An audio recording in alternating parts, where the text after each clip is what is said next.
The primary purpose of this podcast is to educate and inform. The views, information, or opinions expressed by hosts or guests are their own. Neither the show nor any of its content should be construed as investment advice or as a recommendation to buy or sell any particular security. Security-specific information shared on this podcast should not be relied upon as a basis for your own investment decisions. Be sure to do your own research. The podcast hosts and participants may have a position in the securities mentioned personally through sub-accounts and/or through separate funds and may change their holdings at any time. Great pleasure to welcome all of you to a new episode of This Week in Intelligent Investing. So wonderful to have my co-host Elliot Turner of RGA Investment Advisors with me, and two special guests today, Ryan O'Connor of Crossroads Capital and Toan Tran of 10 West Advisors. And today we're going to go kind of deep on one company that Ryan and Toan have done a lot of work on. That company is AST SpaceMobile, ticker ASTS. And I think this will make for a fascinating discussion because there's a lot of news flow, a lot of moving pieces, and I certainly don't have a good grasp quite yet on the opportunity here. So I'm really looking forward to this. Elliot, over to you as well. Yeah, thanks, John. I'm really excited to have Ryan and Toan on. I think this is going to be really interesting. Ryan and I have bonded over Nintendo, and we had Ryan's colleague Daniel Prather on not too long ago to talk about the opportunity in UK small caps. And I really appreciate the willingness of everyone to come join and share these ideas and go deep. And I think, given this is a pretty unique idea, Ryan and Toan, we're going to do a brief intro, and then we'll talk some questions that John and I have about this idea. It's a little different than your typical value investment, but I think there's some really interesting angles at work here. So over to you guys. Sure. Yeah, I can get it started. So AST SpaceMobile, the ticker is ASTS, and what they are doing is they are launching a constellation of the largest antennas, largest satellites into low Earth orbit. These satellites have an antenna that's half the size of a basketball court, and the goal there is to be able to provide 5G broadband service, text, voice, data, video to your regular unmodified cell phone. So the iPhone you have sitting in your pocket or the Android phone you have sitting in your pocket, anywhere you go, it could be at the bottom of the Grand Canyon, it could be the top of Mount Kilimanjaro, you'll be able to get a 5G signal. And it's a pretty ambitious goal, but both Ryan and I think ASD has the right combination of, the right startup culture, right business model, right go-to-market to be successful. Yep. I feel like you're downplaying it, Toan. I think, they not only have what is a novel and disruptive technology, I think it's, one way you could kind of look at it as high level being levered to one of, if not the strongest secular megatrend of our generation, which I would kind of loosely defined as global connectivity, and given the impact to society, both economically, socially, in terms of education, that being able to buy say you're in a small country in Africa and you buy a $5 refurbished cell phone, that you can get basically broadband quality internet connectivity. And so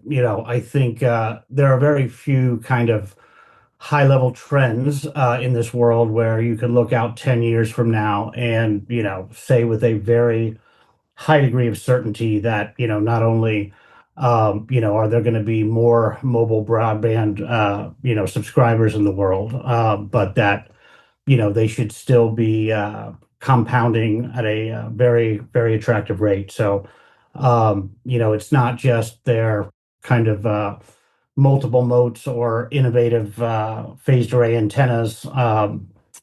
It's really, I think, everything about this idea initially it kind of makes you puke in your mouth a bit. You hear things like SPAC and space, and rightfully kind of your eyes glaze over. But I think this is one of the more fascinating ideas where, the more you peel back the onion, the more kind of endlessly fascinating it gets. So maybe that's good enough for kind of a quick overview. Where do you guys want to go from here? Yeah, I think one of the most helpful starting points, like I think a lot of our listeners are probably familiar with Starlink, at Yep. least know that it exists and what it is. So maybe compare and contrast Space Mobile with Starlink and how the two relate to one another, if at all. Great idea. Sure. So I think it's helpful to break up Starlinks into two businesses. They have the fixed wireless business, which is providing broadband internet to a dish, right? You have the little Starlink terminal that you carry around with you, or you attach it to your house, and they will provide broadband internet. The other part of Starlink is called direct to cellular, or D2C, and this is where Starlink competes with AST SpaceMobile. So this is being able to provide 5G broadband direct to your cellular device without having a dish. And for lots of reasons, Starlink is disadvantaged in the D2C market. Their D2C technology, sort of in contravention to Elon Musk's first principles ideals, actually came from an acquisition. They purchased a company called Swarm, and Swarm had technology, satellite technology for IoT, Internet of Things applications, which are narrowband, not 5G broadband. So they're kind of hampered technology-wise for now. And I obviously wouldn't bet against Elon Musk in any way. I'm sure they'll figure out the technology right now. And technology is not really a durable moat, I think, for AST. It's really about the other aspects of their commercial model that we think give them a durable advantage over time in the D2C market. Yep. So when you think about Ryan, did you want to go? No, go ahead. Go ahead. Yeah, when you think about getting this built, right? How big a constellation do they need? How do they get all these satellites into space? And, just to get going, how do they start acquiring their first customers? Like what's the killer app, if you will, to get people thinking about this for the first time? Sure. So their constellation. So their eventual constellation will be about 248 satellites, or that's their goal. But to provide continuous coverage over the most profitable markets, so US, EU, Japan, they'll need about 90 satellites, and they have 6 satellites up there right now. They were both launched. All 6 satellites were launched with SpaceX, and they will have one more satellite going up fairly shortly with ISRO, the Indian Space Agency, and then from then on, it'll be launches with SpaceX, and hopefully, once Blue Origin gets their new Glenn rocket going, launches with Blue Origin as well. And in terms of getting their new customers, this is sort of one of the beauties of their business model, is that they are partnered with mobile network operators. So here in the US, it's Verizon and AT&T. In the UK or in Europe, it's Vodafone, and then other MNOs all across the world.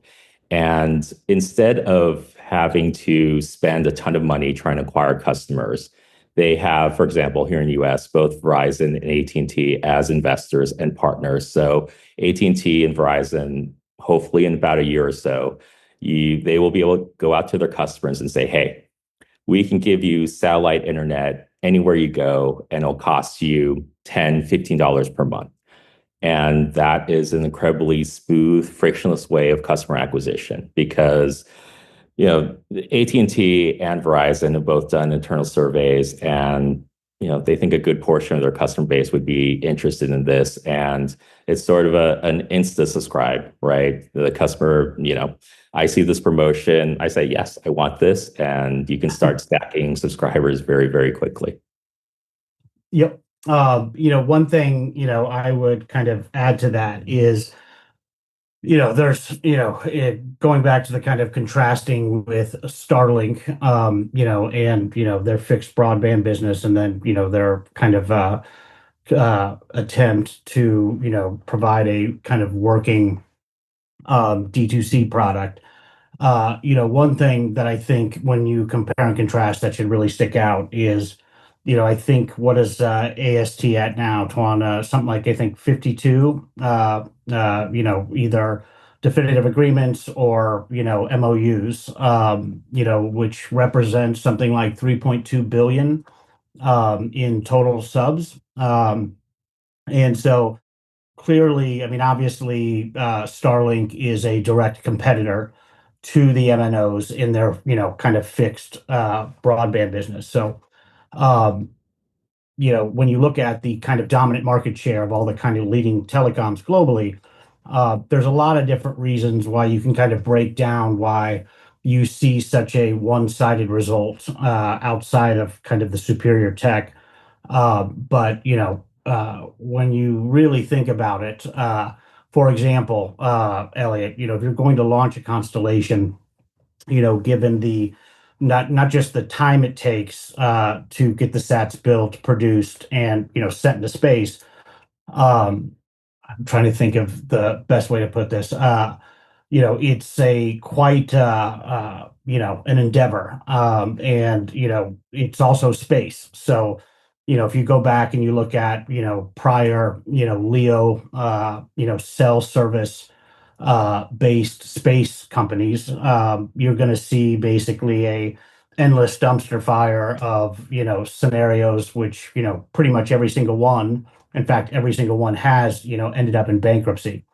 um, and so the very fact that you look at the North American market, which is far and away the largest and most profitable in the world, even before you get to the fact that, the idea that, if you, let's just say there's another competitor out there and you want to kind of enter space, the first thing is you got to find the right people, the right talents. Tuan kind of mentioned their culture and, kind of how important that is. But assuming you find the right people, then you have to go out and raise that money, and, like kind of say years and years ago, I kind of gave up investing in, bad businesses, or, call it extraction-based businesses.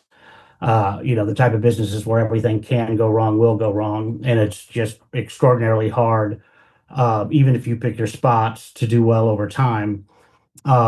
Space is like, I don't know, Canadian junior miners times, three. So, getting financing for this type of venture is hard enough, given the long history of Chapter 7 or Chapter 11, or bankruptcy that you've seen in the space. Not pun intended. And so, the odds that they're going to get financing, I think, from the get-go is very difficult. It's a tough slog. Never mind the years of planning, of design, of actually getting the manufacturing and production capabilities done in-house, kind of vertically integrated. The fact that, and this is kind of the point, is 70% of the most profitable market in the world, that almost any kind of competing constellation would obviously want to attack. That would have to be a part of kind of any financing pitch.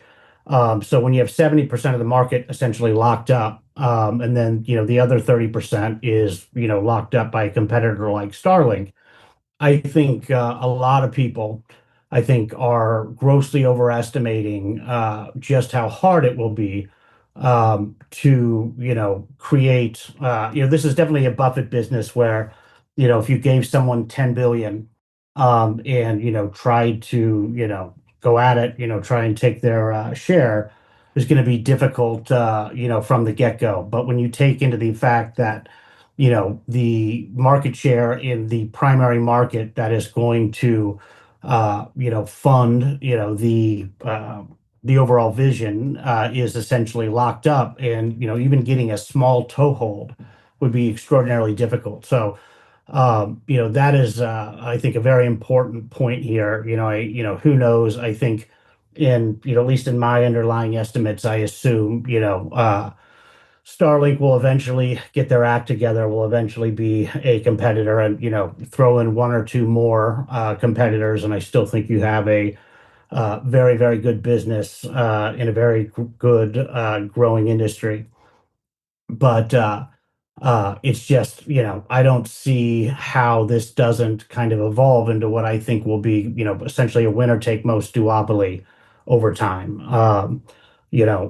High barriers to entry on from a high capital costs, high switching costs, network effects. I mean, we could kind of go through all the various ways I think, AST is advantaged relative to Starlink, but at the end of the day, this is a very valuable market that I don't think we're going to see material competition in. And, maybe Tuan can talk about his thoughts on how long it will take, given their existing SAT design, which is hobbled, due to a number of things. But at the end of the day, they repurposed or retrofitted an asset that was created to do something entirely different versus creating a product from first principles, kind of from the bottom up. So I think that if they are going to eventually release a what you could even really call a competitor, I think the results with texting thus far has been very, very spotty. I know because I've read more beta reviews than you could possibly any person would ever want to. But they can't even do voice yet, and from my understanding of the tech, absent massively increasing the size of their antennas, I don't know how they're going to do it for kind of a bunch of structural reasons given how they're set up. But I think that's really, really important. I think most people see Starlink, they think Musk is invincible, unlimited capital. Obviously, SpaceX has a dominant near not monopoly position in launch. They are a fierce competitor, typically. But in this particular situation, when you go back in the history of how this kind of adjacent business to the core fixed broadband business came to be, you see a fact pattern that is almost freakishly unlike Musk's historical MO at every turn. So I think that this is kind of like the poster child for an idea where there's, if you want a lesson in the difference between kind of optics and reality, the deeper you go, the more this doesn't seem like much a fight. I mean, at least that's my opinion, at least anytime soon. Maybe they get a working product. They have obviously have brilliant engineers at SpaceX, but before they can even get their version 3 satellite up, they got to get Starship, going, and that's got to stop blowing up. So I think they're probably going to need to, start over. If that's the case, even if they get, Starship working, then, you're looking at, 3 years, I think, at the absolute earliest, but likely much longer. And given the advantages of, a first mover in this particular niche, it's once they get going, it's going to be really hard for I think Starlink to catch up and carve out a decent, position. And that was before, Trump and Elon were, fighting with Joker cues, pool cues in the streets publicly. So, I think they're in a really outstanding position, and people are kind of grossly as underestimating not only the qualitative difference between AST's true broadband service, but what Starlink's existing kind of beta tested text only services right now, and what I guess given the system architecture, what it could be, if that makes sense. So if you like kind of finding ideas where the difference between optics and reality is so wide you can drive a truck through, I think this is an interesting place to start. Yeah, maybe to take a step back as we go before we get into some of the nitty-gritty details. Like, it seems pretty important to know who the people are that are building ASTS Yes. and to have an appreciation or understanding for how they got the financing to get to where they are today. So maybe tell a little bit of that story. Sure. So AST was founded by a person named Abel Avalon, and he had founded a satellite company and sold it before. The company was called EMC Communications, and he sold that to a company called Global Eagle. And he made a fair amount of money on it. I think the company sold for $500 million. And Abel just couldn't sit still. I think it was maybe a year or two after EMC was sold that one of his former employees ran into him at this small sat conference in Utah. And the employee asked Abel, "What are you doing?" And Abel said, I just can't sit still. I need to find something to do. And what he found to do was to try and, as the company's mission says, to connect the unconnected. And he, went around pitching the idea. Everyone thought he was crazy. And, when I first heard about this company, I thought it was absolutely crazy too, that, you're gonna provide global connectivity from space, given the history of all the failures, Iridium, Global Star, just all these companies have just failed and gone bankrupt and emerged from bankruptcy. But he was able to get a group of industry backers. So Vodafone in the EU and then Rakuten in Japan that gave him seed money to prove out the idea. And he had to run this company lean, very hard driving startup culture. And he did things in a very smart way. So if you think about trying to prove that you can connect a cell phone from space, most people you think, all right, you launch a prototype satellite into space. It's very hard to make adjustments, to a satellite that's 500 kilometers up in space. So what Abel did was he launched the cell phone into space. And in Midland, Texas, where the company's headquarters are, he had the satellite, which, basically just a giant phased array. And they were able to work through all of the technical challenges of completing the RF loop that way. So that was, extremely ingenious, capital efficient way to prove out your thesis about the technology. And then after that, he just went out and started talking to, he and the company went out and started talking to other MNOs. There's interviews out there with executives at AT&T who are now just cheerleaders for AST. And they said the first time Abel came in, like they thought he was crazy. Like, this is a nutso idea. And he was eventually able to convince them and prove to them that this is going to work. And so AT&T eventually came on board as both a partner and investor. And I think one of the craziest things is that AT&T and Verizon are cutthroat competitors in the US. But somehow AST was able to get them both in bed together as partners and investors in the company. So I think it's just a testament to the opportunity that everyone sees, that you were able to get two major competitors to come together, share their spectrum, and be co-investors and partners in this company.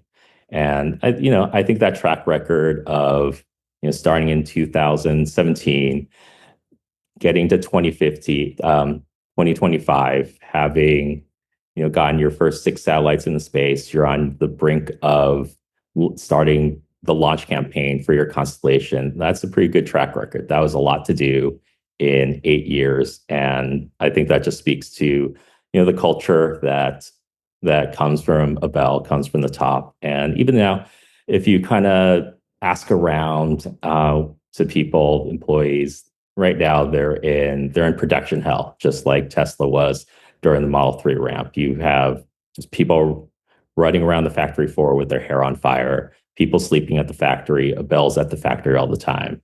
They just have to figure out how to manufacture these satellites at scale, and they have the right culture to be able to do so. And so, the kind of the challenges they've overcome, the culture that they have, gives me confidence that they'll be able to overcome the immediate problem of scaling production and other problems that will, I'm sure, come in the future. I would add, just because I thought this was incredibly interesting. Obviously Google's a partner. Last I checked, they had some decent engineers. But more interesting, I thought, and I don't know if it was, I think it was prior to the spec. Toan, you can correct me if I'm wrong, but the fact that AMT was in the cap stack, and was American Tower. partnering with them on the ground stations. It's like Toan mentioned getting Verizon and AT&T to essentially share toothbrushes or underwear, or at least the business equivalent of that.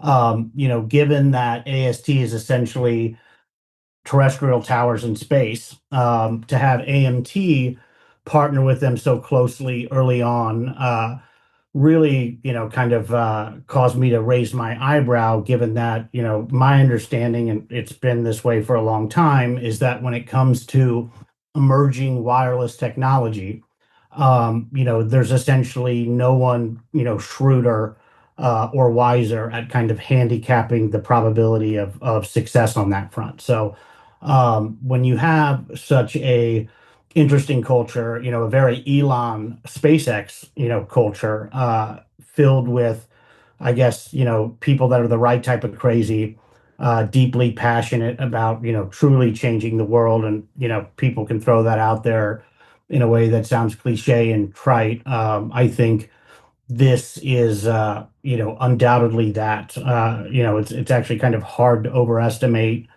how big of a deal this will be if they can successfully scale the technology. I think the technology is proven, but until they're dealing with thousands of customers at a time, you can't technically say the whole technological proof has been kind of worked through.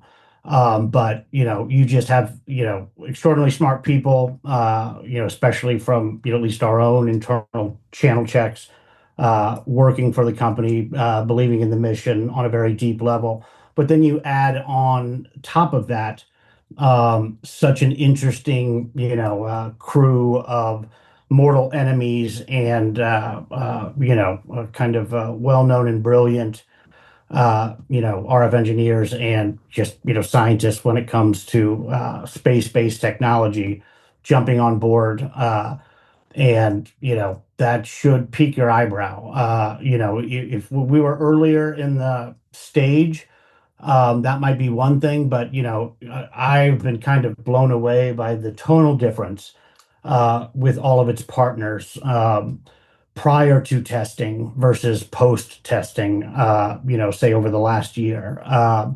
And whether it's Ted Cruz and Chairman Carr giving speeches on their factory floor, and kind of genuinely mystified. I know because I've watched Ted Cruz giving his kind of dog and pony stump speeches, visiting elsewhere versus watching, actually looking into his eyes as he's giving the speech, and it's just palpably different. And you have the politicians, people from the military, their partners, that they were made a prime contractor for the Department of Defense. All of these things don't come together in this way, unless there is something very, very real kind of under the hood. And I think it's just straight copium to look at the weight of this larger fact pattern and try and discount the tech, or a lot of kind of the old bear arguments. I mean, time will tell. They still have a lot of wood left to chop. But I think the corroborating evidence of, that they have truly kind of unlocked this feat that, I don't know, a few years ago was considered impossible by most of the experts in the industry, is certainly exciting to watch, and certainly, exciting to be a part of. So I'll jump in with a question on the technology. Um, to what extent do we have proof that it works? I mean, for me, it's kind of remarkable that with a relatively small number of satellites, they're going to be able to provide that kind of connectivity. So what's kind of the proof of concept that someone can look at and say, okay, this really works? So Vodafone, AT&T, and Rakuten have demonstrated live FaceTime calls over AST satellites that are currently in space right now. And that is, Rakuten did this completely live. This wasn't something that was recorded and then things were fixed through post-production. Rakuten gave a live demonstration. So On I think stage. that gives me a pretty good final proof point, at least, that the technology works. That was, I guess, nail and hammer versus all the diligence and research that I had done before. I think the remaining challenge, like you said, is providing the service at scale. It's one thing to do it with 2,000 devices, which is what their license for testing allows them to do right now. It's another thing to do it with millions of users. So they still have to prove that out. I think I have no reason to doubt that the technology will scale, but this is one of those pathfinder things where you don't know something can be done until it's done, even if you think you have a 95% probability that it will be done. Yep. And I would say it's been interesting too. Just look at Verizon and AT&T. Whether it's since testing has begun, doing Super Bowl commercials and really leaning in not only with capital to invest in the company itself right alongside Abel and his team, but to start putting to work real marketing dollars towards this after you've already done substantial testing for. I mean, the testing and the various proof points have been going on since the first satellite went up, but these various companies, the MNO partners, Google, and the like, have been have had, I don't know, Twan, you probably know the dates better than me, but quite some time now looking under the hood, seeing it tested in various ways in real time, having access to information that we don't have. And I guess the change in their tone, their willingness to promote and, kind of be a part of the company publicly, it just, I don't know. When you look at the mosaic of facts, at least in my opinion, when I find a setup where there's at least publicly amongst bulls and bears a controversial stock or whatnot, but when you actually do the work, roll your sleeves up and start really trying to put your head into it to get true understanding, and you see one scenario where kind of every bit of incremental evidence, proof points, whatnot, all kind of points in one very specific direction, i.e. this tech works, and the underlying promise of it is something worth betting on, and you look at the bear scenario and nothing makes sense. At least in my past experience, I feel just fine betting, where, betting on the kind of outcome or the end game where, all of the material incremental evidence points exactly to that outcome and no other kind of realistic outcome could possibly make sense given the facts as, they have been, if they've come to fruition. It is, I'd be shocked. I mean, I can see there's still a handful. You put a gun to my head, how could this go wrong? There's still a few kind of wild ass left-tailed scenarios where maybe I'd change my mind. But by and large, I think the things that one needs to know to be able to accurately look out a few years from now, to take a reasonable stab within a reasonable range of what this business should earn. It's just, I think it's a remarkable opportunity. I don't know exactly where I was going with there. So, Well, so yeah, let's keep going in that direction, right? Tuan, you said something to the effect of imagine Verizon getting their customers to pay $10 to $15 a month to get access to this service.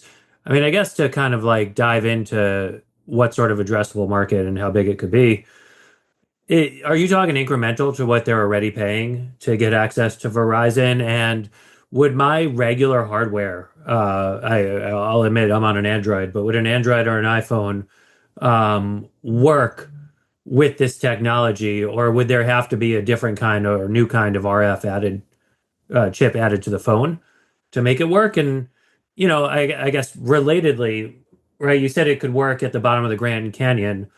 I'm in very thick woods here. Verizon tells me I technically have reception according to their tower map. I absolutely do not. They had to send someone out here to prove otherwise. So, like, would it work in dense woods? Like, so what are the constraints and who does it really work for? How big is the market? I know I asked a lot there, but kind of think it all ties together in those order. were fantastic questions across the board. Yeah, so to talk about the TAM quickly. So as Ryan mentioned before, so AST has partnerships with, I think, 52 MNOs across the globe now that service 3.2 billion subscribers. So obviously you're going to have some ARPU differences between developed markets such as US and say a MNO in Africa, but that's a pretty large market to attack. So whatever penetration rate, whatever ARPU you want to underwrite, the numbers get silly very, very quickly. And I think the second part of your question was, your second question was, will your phone work? I mean, that's the beauty of this, right? That's why the adoption rate or customer acquisition should be pretty frictionless. It's a matter of Verizon coming to you and saying, hey, for $10 incremental per month, we can offer you this service. And that may be the first pricing strategy they go with. But as we've learned from kind of the history of cellular plans and cellular services over time, functionality sort of gets rolled into plans over time, and the wireless provider just increases your prices. We used to pay for text messaging, right? Yeah. It was, you paid X amount of dollars for a Y amount of text per month, but that eventually got rolled into your plan. So I think the end game, many years from now, is that satellite service will just be basic functionality. It's rolled into everyone's plan. AT&T and Verizon bump your bill by $5 or $10 a month, and you get 100% penetration rate of their subscribers. That's just what seems logical to me. Well, yeah, I would just add too that, like, this is marketing nirvana from a telecom perspective. I mean, forget about connecting the unconnected, just dealing with coverage gaps. Yeah, I mean, this idea that, oh, everyone is by, and I think you were hinting at this, Elliot, that, there's a cell tower, within, 96% of the global population. Well, that doesn't stop, my phone calls when I'm talking to someone in Los Angeles, say in like Venice, or, like there's probably a half dozen areas where every time I try and have a phone call, there's, voice is lost. Sometimes the calls are dropped completely.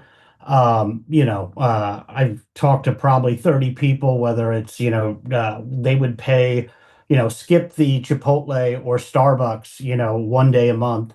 And every time you are driving to your kid's soccer practice and you lose connection, you never have to deal with any of that ever again. And so this isn't just about, I think, being, in the Grand Canyon or on top of Mount Kilimanjaro. I think from a practical, everyday, point of view, if you can, guarantee, that you'll have supplemental coverage that will augment, kind of your signal in, areas where your signal is weak. I mean, that is I don't know who doesn't jump, to remove that bit of friction from their life, permanently, for the price of a trip to Starbucks once a month. I think people that think this is a small TAM, I remember when I was originally talking with Toan about this, I think it was the McKinsey study about cell phones and, the size of that, what's the cell phone industry was going to be at maturity. And they are true, like comically, laugh out loud, absurd in retrospect. And I very much think that this is that. And, if you are T-Mobile right now, I imagine you're, scared shitless, to excuse my French, where you've run a beta and, half the texts come out of order and, maybe they all hit, but it's, over a 10-minute period of time, you can't do voice. And all of a sudden, your biggest competitors together come out and have a true broadband service as opposed to a text-only service that arguably barely works if it works at all. And you get this combination of if you're on a plane and you want to, instead of getting your eyes ripped out, paying $30, to the in-air travel provider, wireless carrier, or like I said, you're just driving to soccer practice. This is a huge deal. And one of the things Tuan said very early on that I think really resonated with me. I mean, even if you only look at this incremental functionality or this tertiary service as insurance. We've been in a period of time where, the wildfires in LA, you had the the hurricane on the East Coast about a year ago. You have this horrible tragedy in Texas right now. And, in every case, right when you need, mobile connectivity the most, you don't have it, like literally when lives are on the line. And so, if you're a parent and your kids are going camping or going somewhere else, Tuan made a joke about try explaining to your wife, how you couldn't get a hold of the kids because you didn't want to spend, $5-10 extra a month, getting insurance to make sure that, no matter what, you will have a reliable way to get in contact with your kids or your loved ones. It just baffles me. I think this is an absolute no-brainer, insta subscribe, and I really, very rarely in a, as part of a diligence process when there is a real vocal, alternative point of view, do I come across and, with the impression that these people are absolutely crazy and deluded. But that's kind of how I feel on this, at least on the utility of this tertiary service. And, I mean, this should be, I think logically, both based on just its M&O partner relationships, the largest subscription business in history, potentially the fastest growing, given the frictionless way it can scale from a standing start to a couple 100 million in subs.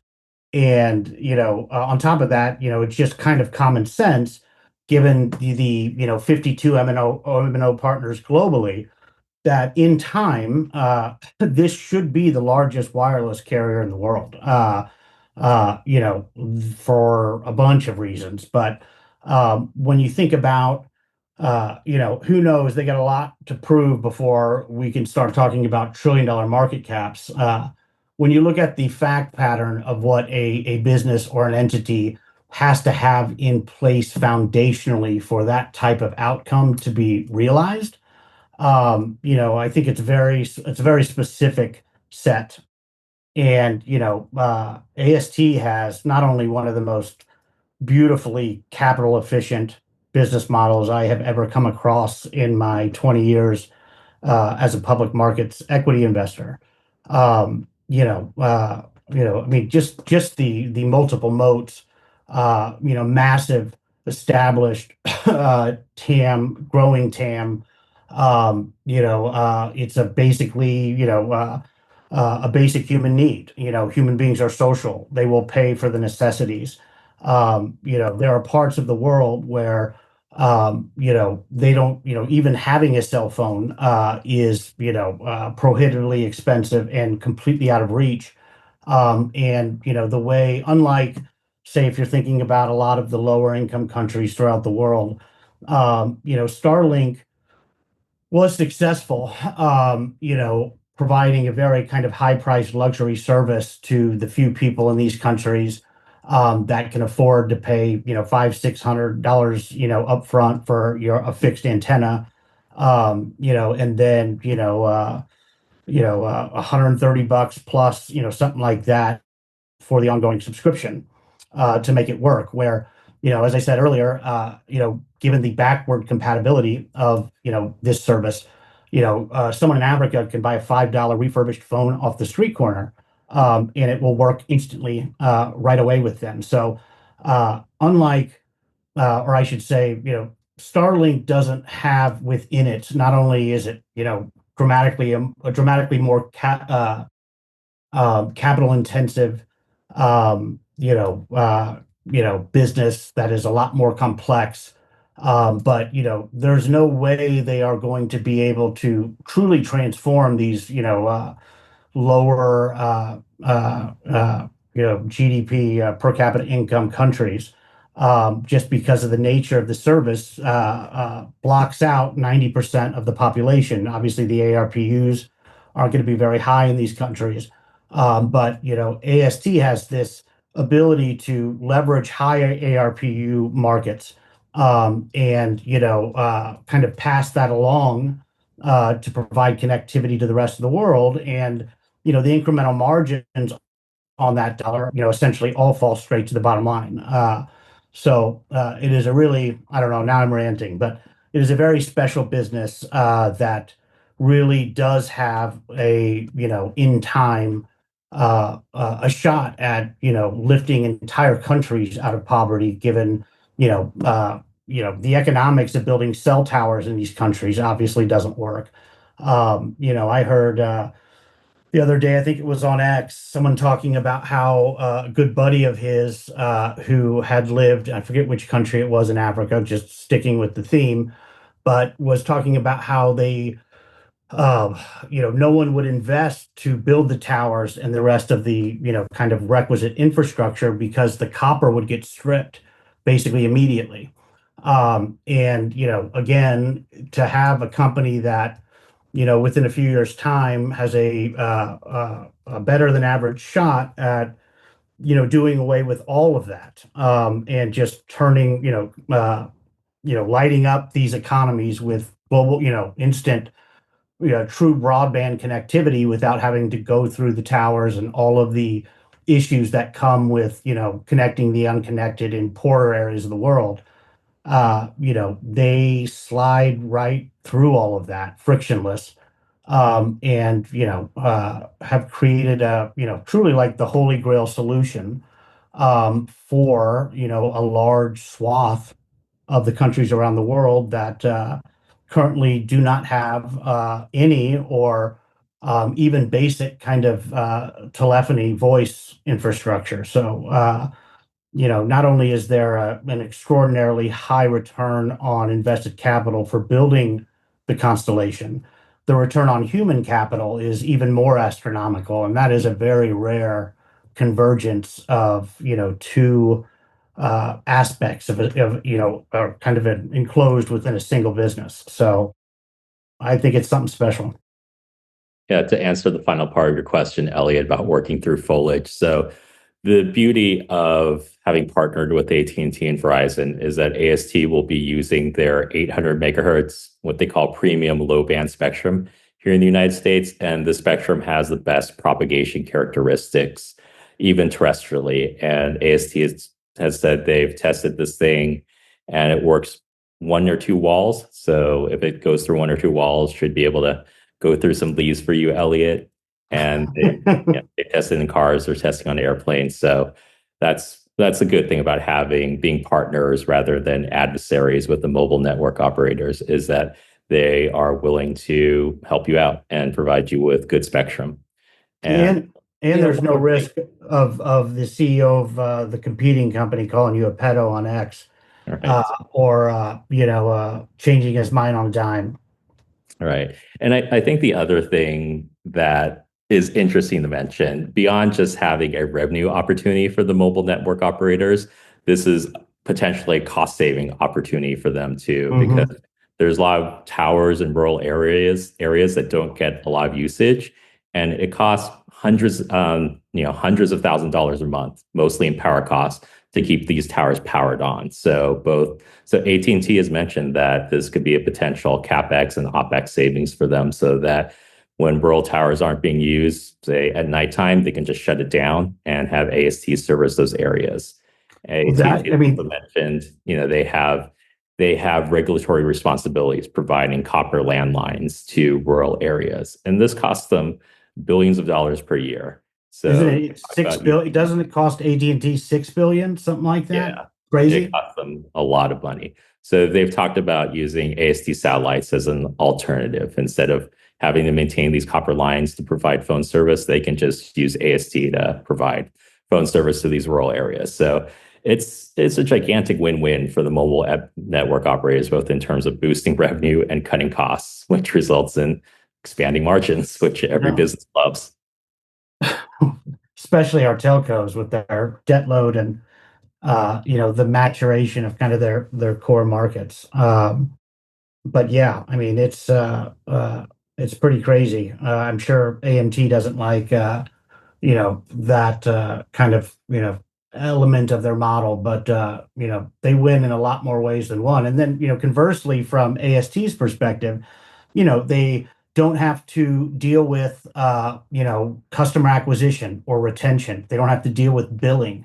So many elements of the past that in one way or the other tripped up and executed its prior kind of Leo brethren, and just space in general. It's just amazing to me the elegant solutions to all of the historical landmines. There's a wonderful book out there called Eccentric Orbits. It's about the Iridium saga. And if you want to know exactly why every kind of past space cell service provider has ended in bankruptcy court, I definitely recommend you read that book, because at least for me, not only does it provide kind of a roadmap of how so many of these companies have gone wrong and gotten tripped up. For example, if you make the hardware side of it, most of the time I'm going to guess that kind of the engineers and scientists that are good at building and launching and operating a fully operational satellite constellation aren't going to be the same people that are good at producing and manufacturing handsets and hardware, and dealing with that, operating that business, or acquiring customers via marketing. Billing. There's chapters in that book that'll just make your head explode, as they try and translate cross-border currencies and just get the numbers right. But just the elegance of AST's model, the way it kind of not only adds true value to its M&O, that side of the network, or emergency service responders, but the value that what the MNOs take off their plate, what that is to AST, and it's not only its competitive, the durability of its competitive advantages, but just the simplicity and elegance of the business that they run day to day. It's an enormous win-win for both sides, and it's not 1 + 1 = 2. It's a 1 + 1 = 10 for both players. And I think that is also exceedingly rare, where you have such kind of deep symbiosis, strategically, and so many ways to both be better off because you're together versus apart. So let's talk about the business model a little and then get into the valuation. But like you've made reference to effectively outsourcing customer acquisition so they don't have to spend on that.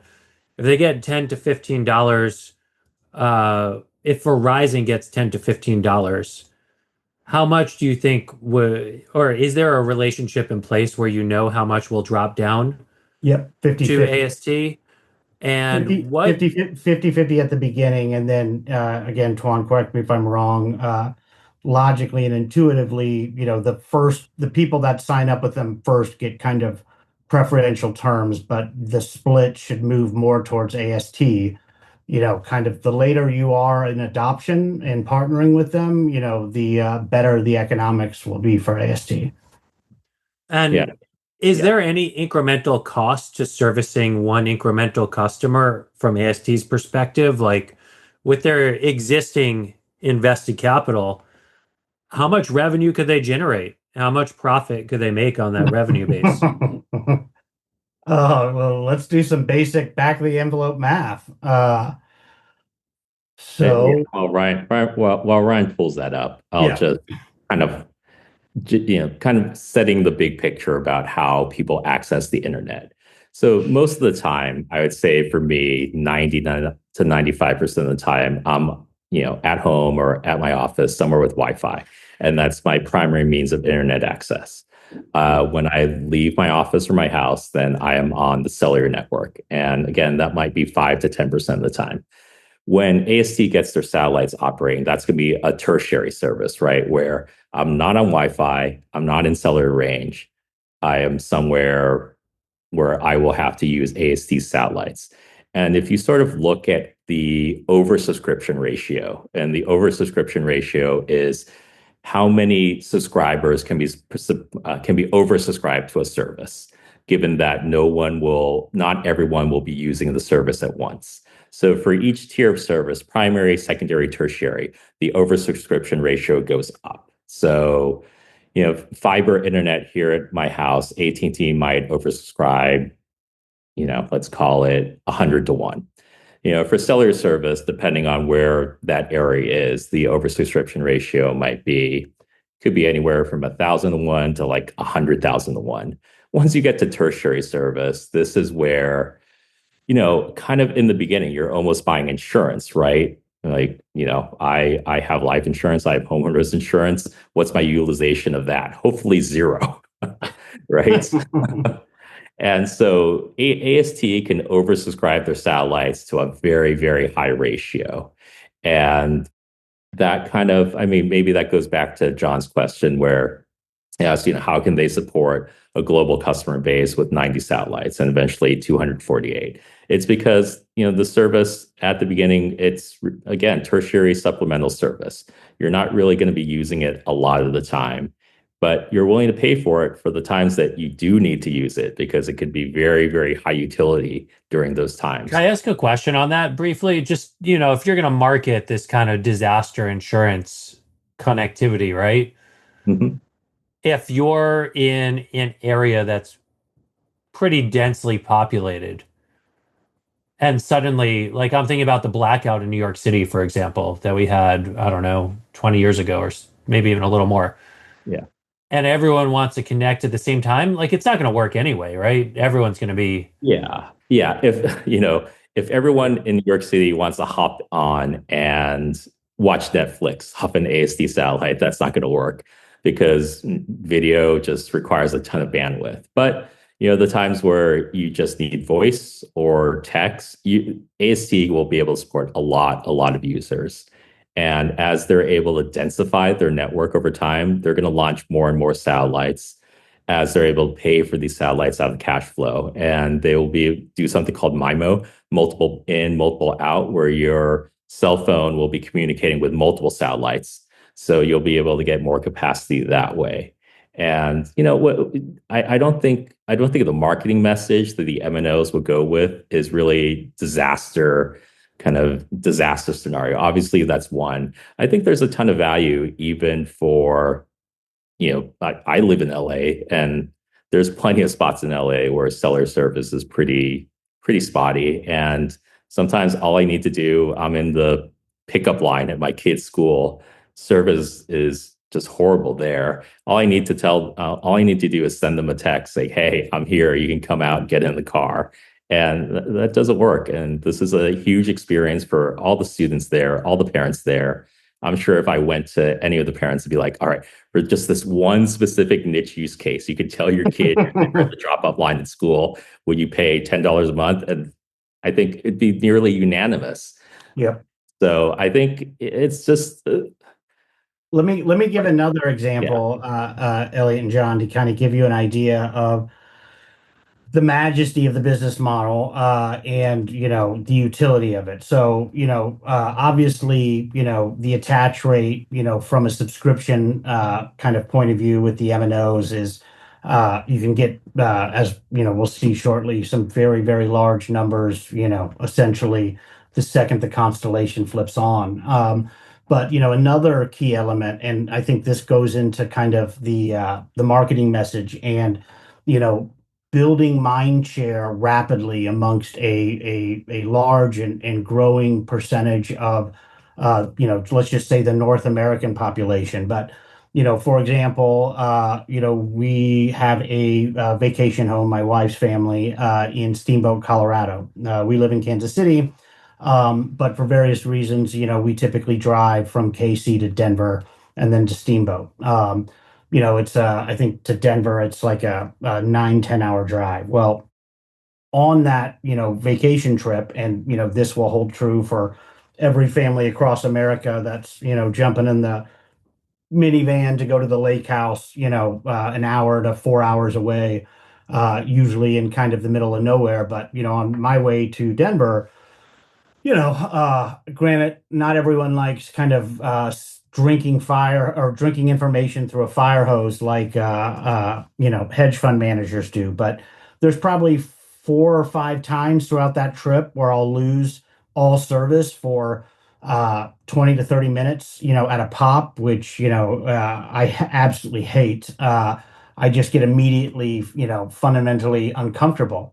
Well, what will happen the second, that the service is up is that the second your cell phone drops from, the closest tower, you will get a branded AST text message that will say, hey, you've lost, they have picked, they showed it. I wish I had an easy way to kind of show you what it will look like. But, rather than, any number of the infinite, kind of intrusive, annoying marketing via SMS or text messaging, this is more like someone handing you a giant glass of water in the desert, where not only the second that your cell connection drops from the tower will you get a message, but it essentially says, hi, would you like to buy a $20 day pass just for the day. So, as you're driving from Kansas City to Denver,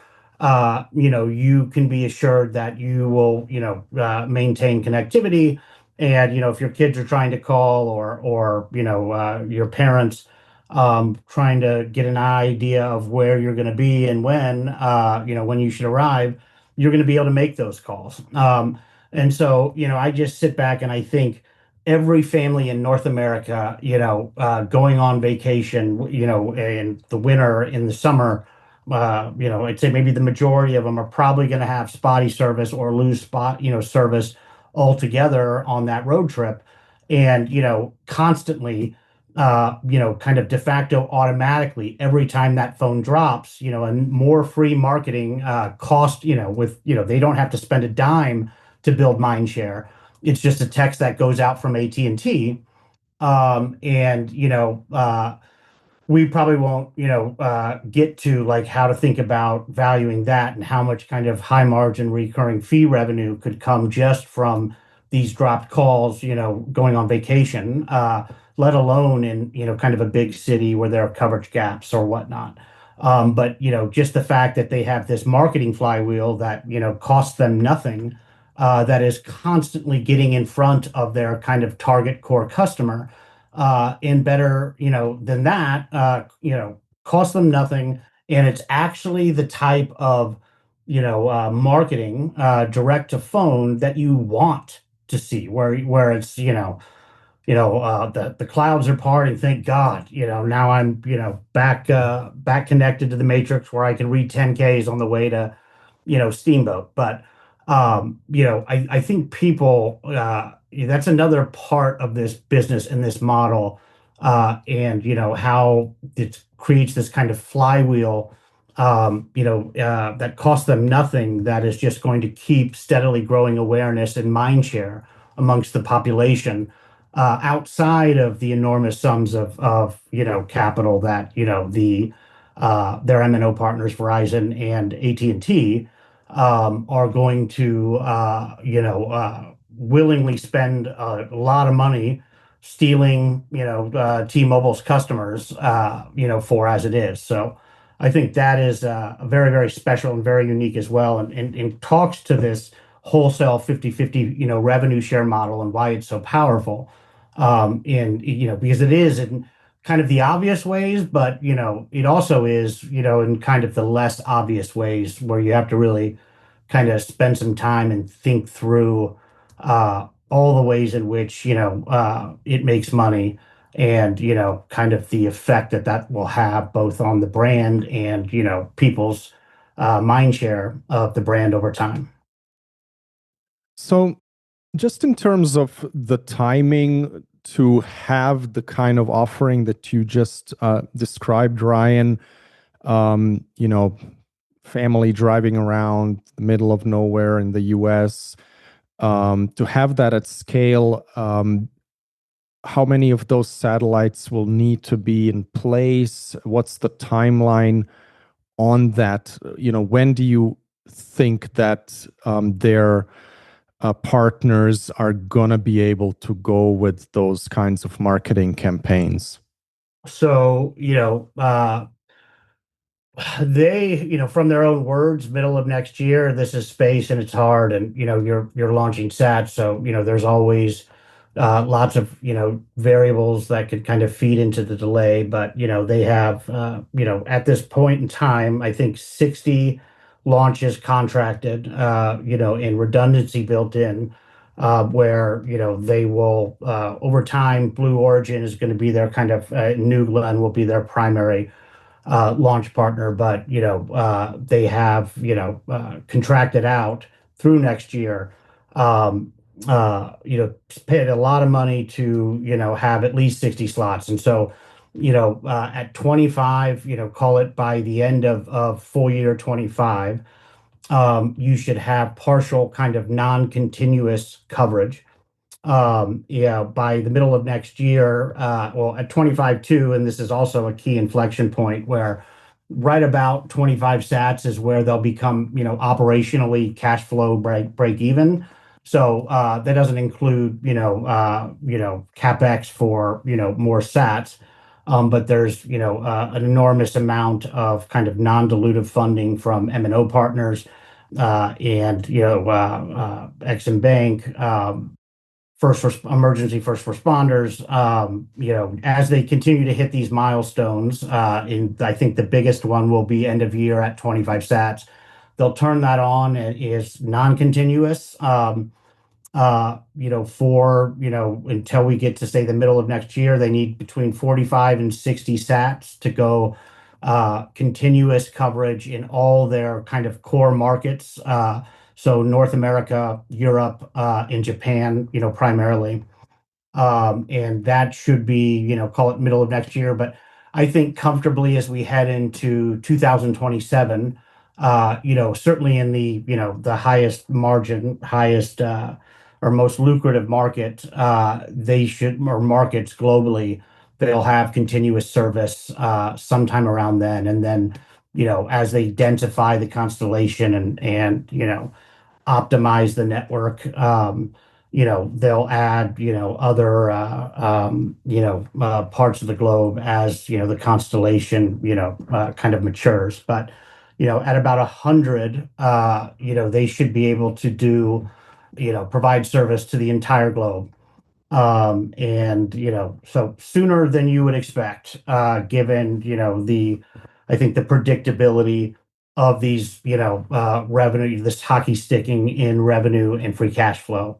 Yeah, and I think the company last, call, they would like to be over 100 by the end of next year. So there's a big gap between, getting to 60 and being over 100. But they're certainly kind of putting the pedal to the metal. Toan called it, referring to production hell, and getting, the sat manufacturing, built and up to space. Maybe there's some hiccups there, but very, very soon, certainly, and I think the realistically predictable near-term future.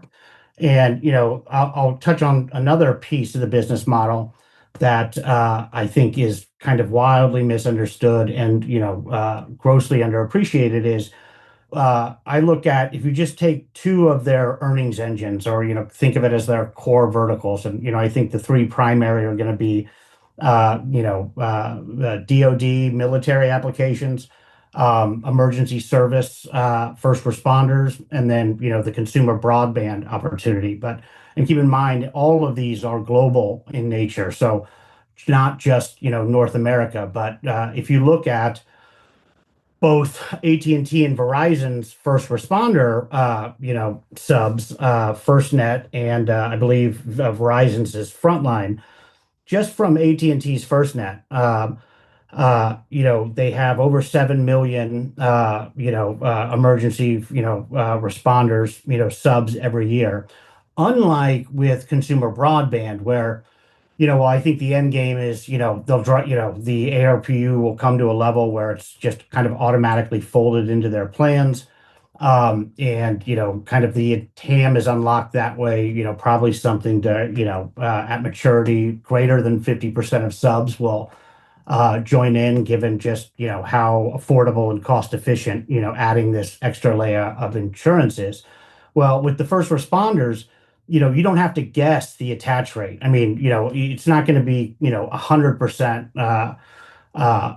but it's going to be damn near close. Why? Because, we're talking about a service that not only should be kind of higher ARPU, because kind of by definition, FirstNet and these companies will have, network priority and, various kind of perks for, the higher price of the service. But, the fact that you have roughly 12 million, likely subs, within, call it 2 years, assuming, their launch capacity. I mean, that's the kind of limiting factor here. But assuming all that goes as planned, you're looking at, 12 million subs, paying, an extra $20 a month to have full connectivity when literally lives are on the line. And so, that is, there's uncertainty about, what the attach rate's going to be in year 1, year 2, year 3 for their, MNO partners.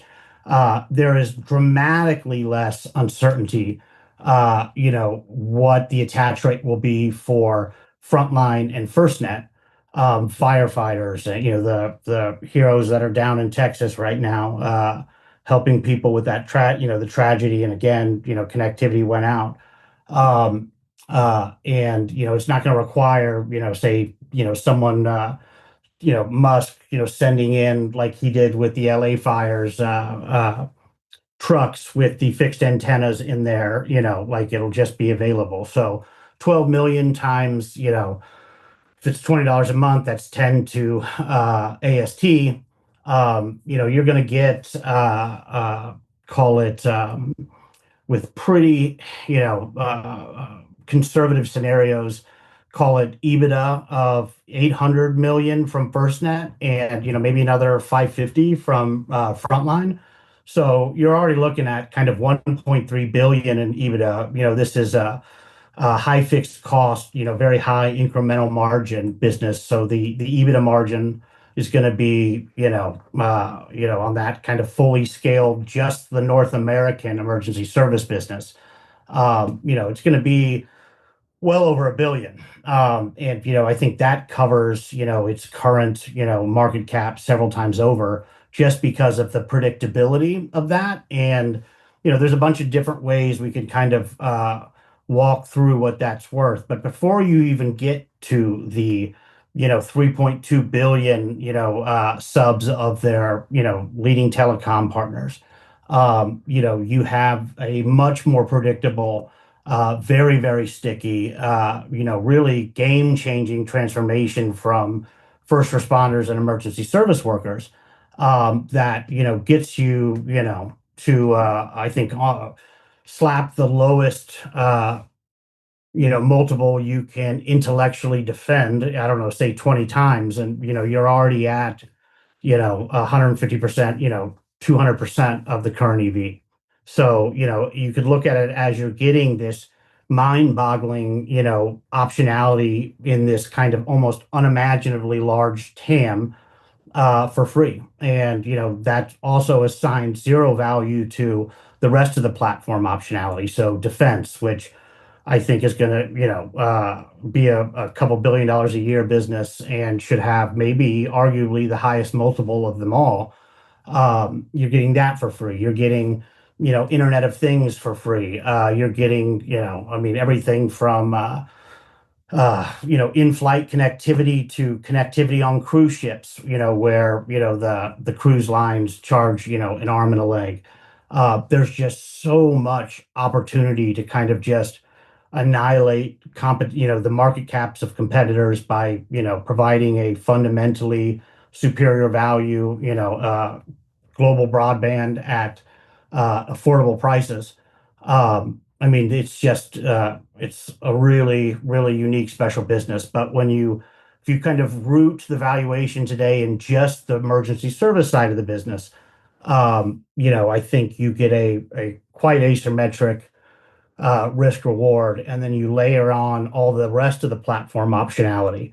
And if I have to hear someone, another person talk about, it's pre-revenue. This is so, how are you a value investor?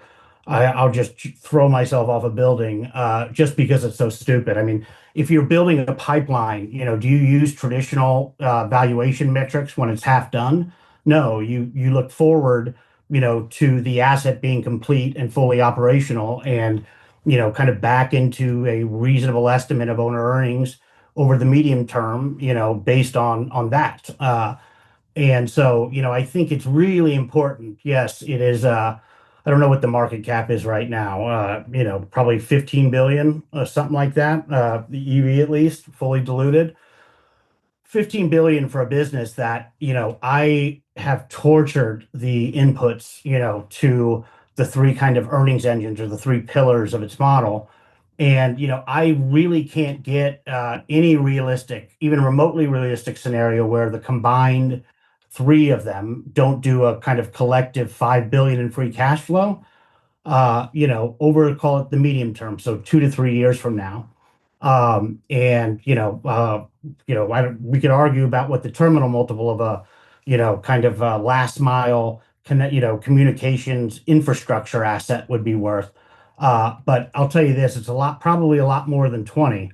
And, slap a 20 multiple on, 5 billion in free cash flow, and you're going to see real quick, how, at least on medium term normalized earnings power, a disgustingly low implied multiple for what should be pretty predictable revenue and margins. Call it 18 to, Help me understand something, because on the 5 billion of free cash flow, right? Yep. Looking at consensus estimates, if you go out 2 to 3 years, it's only from like 2.2 to 3 billion in sales that people expect. And I know analysts aren't always right, but usually, they're probably taking into account what the company's communicated to them on their launch cycle, the phasing of their constellation, the capacity of the network, right? And so I don't know if maybe the critique would be that, hey, this is pre-revenue, so much as there are a lot of different things that have to work in succession in order to get in position to sell to the vast majority of customers. Elliot, that's just not true. Do you think the second they have the network capacity that, firefighters, like that the emergency service business, that they're going to balk at paying that? No, I mean, the second, the the scaling of customer acquisition is like break your neck fast. So yes, I would think normally, with a lot of management teams, there is a lot of kind of communication with the sell side. I think if you were to go through and analyze each bank that covers it and their underlying assumptions. I mean, first of all, you're going to get, if you go out to 2030, so forget 2 to 3 years out, and most of them give their kind of underlying assumptions in terms of uptake and the inputs to how they're arriving at what they're getting at. um there's quite a few that, have, them earning between like 2030 and, tens of billions, more than that. So it really all depends on your underlying assumptions here. I don't think, and Tuan has spent more time with management than I have. I don't think they've been spoon-fed really anything. I think, you kind of have to guess in terms of, the unit economics of a sat, how quickly it'll turn on. Normally space-based constellations like this require some time to kind of work out the kinks and get them running very smoothly. But I guess my point is, given the nature of this business and where it's coming from, whether it's the Department of Defense, I mean, how many companies do you know of that have been named prime contractors by the Department DoD, within, a record period of time. So I guess my pushback to that is, whether it's 2 years or 4 years, the magnitude of, what you could call slam dunk demand, whether from emergency services, from, the Department of Defense. I mean, if there's anything that the Ukraine war has taught us, is, how modern warfare has, forever and radically been changed. You can't have autonomous drones, if you're a Palmer Luckey or an Anduril fan. If you've been paying attention to Golden Dome and the, just the insane amounts of money that is going to fund a variety of space-based sat communications infrastructure over the next 5 years, where you need this layer to basically execute on that, whether it's missile defense, whether it's controlling a pack of drones to do targeted strikes. What AST provides is quite literally the foundational layer of that. So, maybe uptake is relatively slow. I forget which one. I was reading one of the sell side reports the other day, and they just kind of do a very linear, like, 2% of subs, 4% of subs, 6%. I mean, it's clearly straight lined in terms of an adoption curve, which is not the way it would be done if, management was spoon feeding, all of these sell side analysts, the real details of what they expect. I mean, I think you can look at the dispersion amongst consensus estimates and kind of see that kind of obviously has to be true. Or, maybe you could make the argument that the bigger banks, they're spoon feeding, but they're not, opening up the kimono with some of the smaller banks. But I would make the argument that once you really understand each of the verticals, the kind of unmet demand that they will be supplying, the fact that the demand is so far in excess of their ability to supply that, capacity, that, we're not, I mean, this is, demand that just kind of turns on immediately. It's really the limiting factor is how quickly can they get their sats up, and, the constellation turned on. And, you're not making, if adoption had to be 50% and ARPU had to be, I don't know, $20 across the board, and there was, uh, real kind of hurdles that were going to be genuinely hard to hit, or at least were, very much uncertain, I would have more sympathy for that point of view. But, firefighters, when they're saving people's lives, are going to want to be able to make phone calls, compute, special forces soldiers are going to want to be able to talk to their, platoon and, whoever is in charge, to be able to, I mean, the use cases for, call it, at least a couple billion of that are not a matter of when, but, or if, but when. And then you can, play around however you want with the consumer broadband section of it, whether it's 10% adoption or five. I think it's more likely 5+ years from now to be closer to 50% or higher. Even if it's just $1 net to AST globally, and every premium subscription plan from all their MNO partners, roll it into their plans at $1. You're looking at hundreds, or excuse me, billions in free cash flow just from kind of ludicrous underlying assumptions. Like you don't need a scale to know a man is fat. I have yet to hear a single coherent explanation for any of kind of the math that we can walk through which with each of the verticals, but they don't exist. I haven't even heard a semi-intelligent defense of a single one of the verticals, let alone all three. And so you have multiple ways to win here. Each individual vertical is worth its current EV likely 7 times over or several times over when you consider the global TAM attached to each of them. It's we have this really rare opportunity where there's it's not a well-known company. You have an incredibly complex technical angle here, both to understand how 90 sats or 100 sats can cover the globe continuously, to the business model. I mean, this is like one of those services or companies that a lot of people won't know or understand until the service exists, and then everyone will know about it and they'll intuitively understand.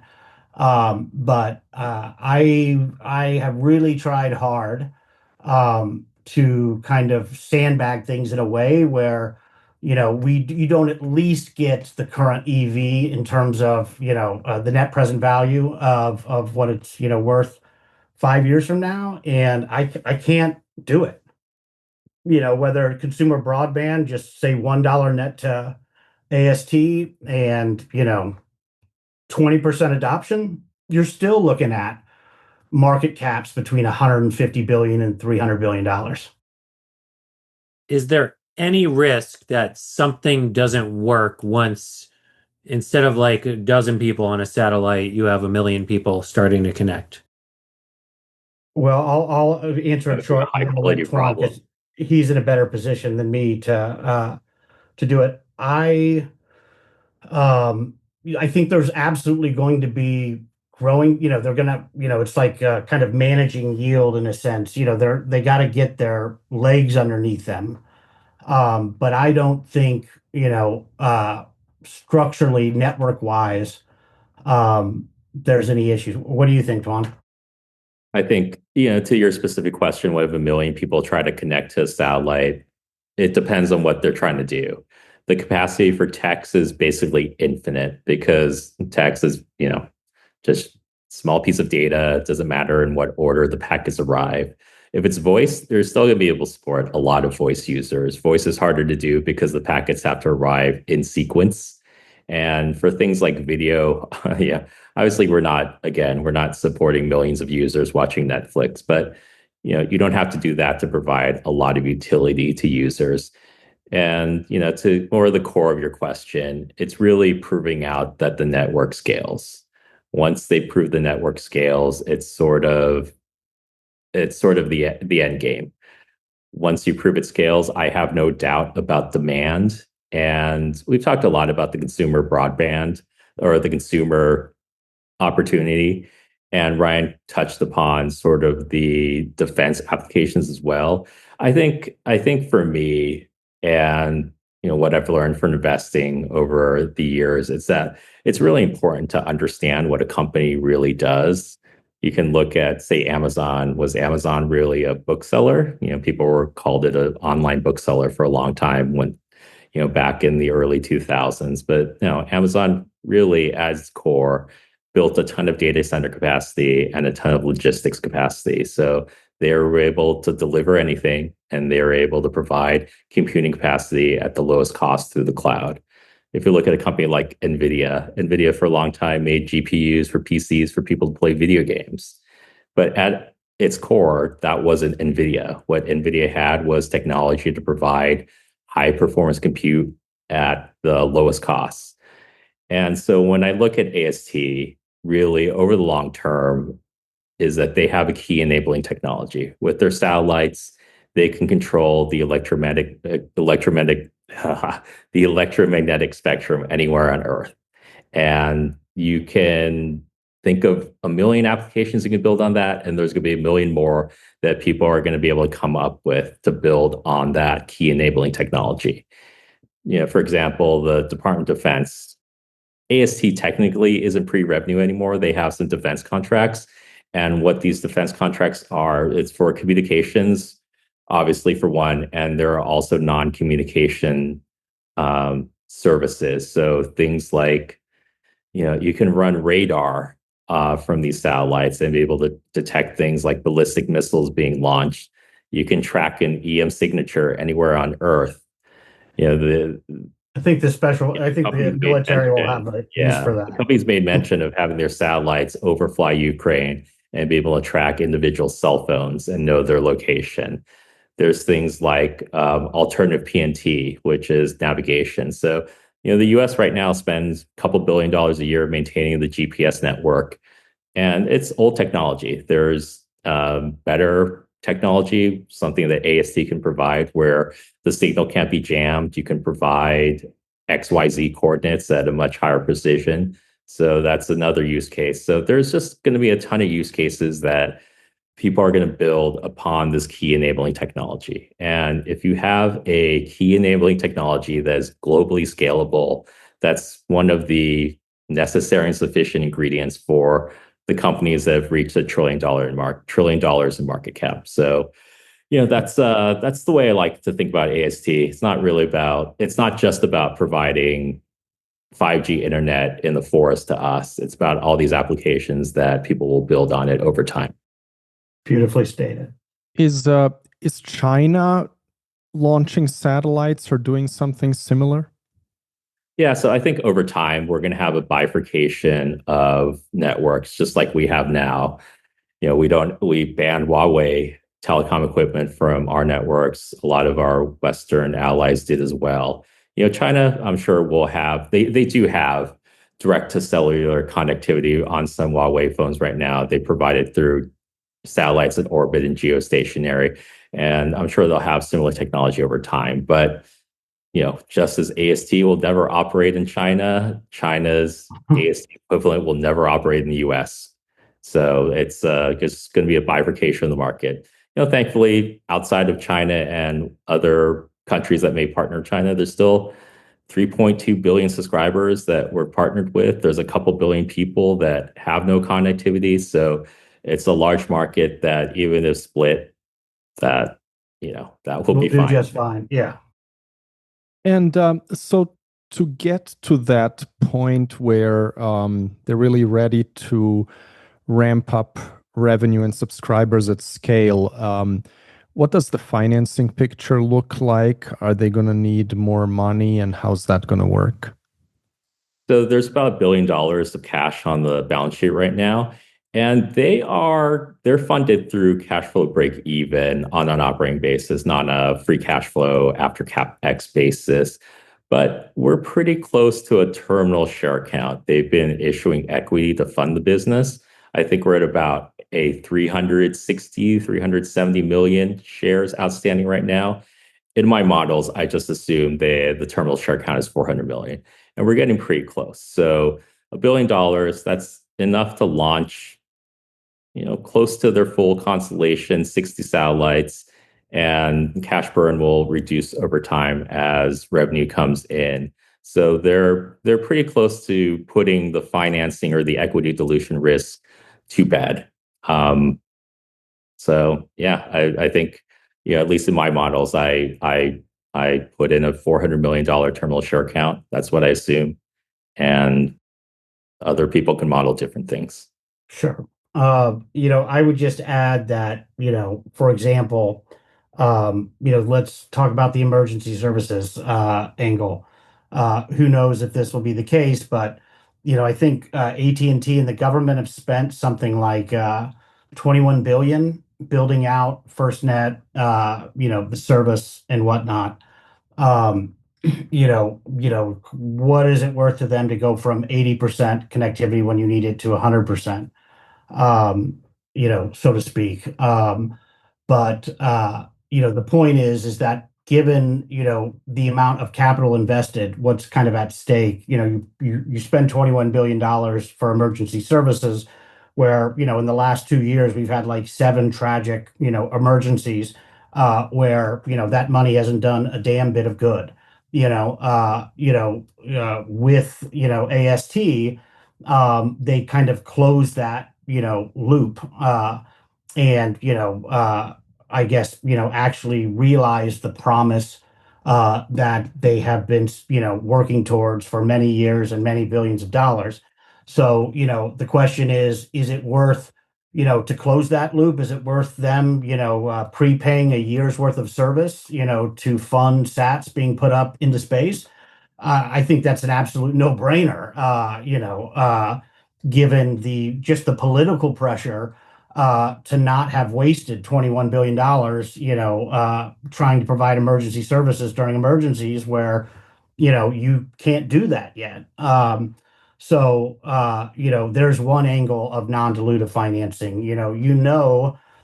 Based on various case studies in both other industries, and this is just a common fact pattern, all their M&O partners, I'm sure once they have there's commercial milestones, and one of those commercial milestones is the ability to provide at least non-continuous service, to their partners, which should be right around the end of this year. Once you know that, and you've tested it to where it can scale, would it surprise any of us if that unlocks from companies like Google and AT&T and Verizon, if they throw $1 billion to incremental non-dilutive financing, to put the rest of the stats that they want up. The military, the DoD, same kind of exercise. So, and then there's Ex-Im Bank funding that they've applied to that we should get some clarity on, over the next 6 to 12 months. That's what, 500 million, Tuan? Yeah. I think that was, for me, when I got involved, was like, when you really dive into it, the 2 limiting factors here were launch capacity, which they've since, fully contracted, the full satellite, with redundancy in those launch contracts. That was one. And then, so i.e., will Elon let it go up type of a thing, given their dependency on SpaceX for their launch capacity. But the other big key for me was, the negative reflexivity that can come from, kind of early missteps here, and getting kind of diluted into oblivion. And so, when I first pulled the trigger was, over a 2-month period where that was kind of the first of those 2 limiting factors. The first was, getting comfortable that the left tail of dilution risk was kind of off the table. Here they are with over $1 billion, enough to fully fund them, through, 60 sats. So that's a huge margin of safety. You have a number of kind of, I think, relatively imminent term milestone payments that are going to be unlocked. And at the end of the day, I think the dilution risk, or at least the type of severe dilution risk that could result in a permanent loss of capital, is at this point, put to bed. If not definitively, I think certainly realistically. Guys, well, I think that's a great note to wrap it up on. And I think this is such an interesting, different idea. Ryan, I loved your analogy to a pipeline for value investors, where you wouldn't just say like, oh, they don't have revenue yet. What's the project what going to the earn? Yeah. Yeah. I mean, So does anyone doubt the fee or take or pay contracts aren't going to get paid? it's just, the worst type of reaching to try and torture yourself into this idea that $15 billion is a high price to pay. I mean, their, manufacturing expertise at this point is probably worth, a few billion to a strategic. They have, the North American M&O contracts. What's, 300 million subscribers, or at least a doorway worth to, say, Jeff Bezos at Amazon to get access to, that 300 million subscriber base. They have over 3,600 pending patents, or, their IP portfolio. I think there's something like 1,600 that have actually been issued. They have something like 200 scientists, working on building up that IP portfolio. But if we didn't get we don't have time to kind of walk through all of the pieces of the kind of, I think, rock solid downside protection viewed through the eyes of a strategic acquirer. I really don't see how you can permanently lose money at 16 billion, given the value of the North American contracts, the value of their definitive 10-year agreement with Vodafone. They just signed another deal with Vodafone, the former sub in India. That's another 200 million, subscribers. It is I'll put it this way, and I heard Toan say it, and I think it's exactly true. In many ways, everything, I've learned as an investor over these 20 years, this is kind of like the platonic ideal of practically applying that knowledge, in a individual security. And it is definitely more than meets the eye. I'll just put it that way. If your listeners take anything away from this, this is an idea that's really worth rolling your sleeves up and putting your mind into it. It doesn't come easy. I've learned more about this stuff than I ever thought I would. I still don't know half as much or a third as much as Toan. It's a lot of work, but getting genuine understanding is not out of reach for the average securities analyst. And I think if you put the work in, your eyes, I certainly the scale fell from my eyes. That's for sure. Well, thank you so much for helping us and our audience get at least a little closer to trying to understand it. And we'll make sure to leave your information for people to contact and reach out who have gotten this far and taken interest. So thank you guys both. Really thank you. So Ryan O'Connor, you can email me at ryan.o'connor@crossroadscap.io if you want to get into the nitty-gritty details. Toan?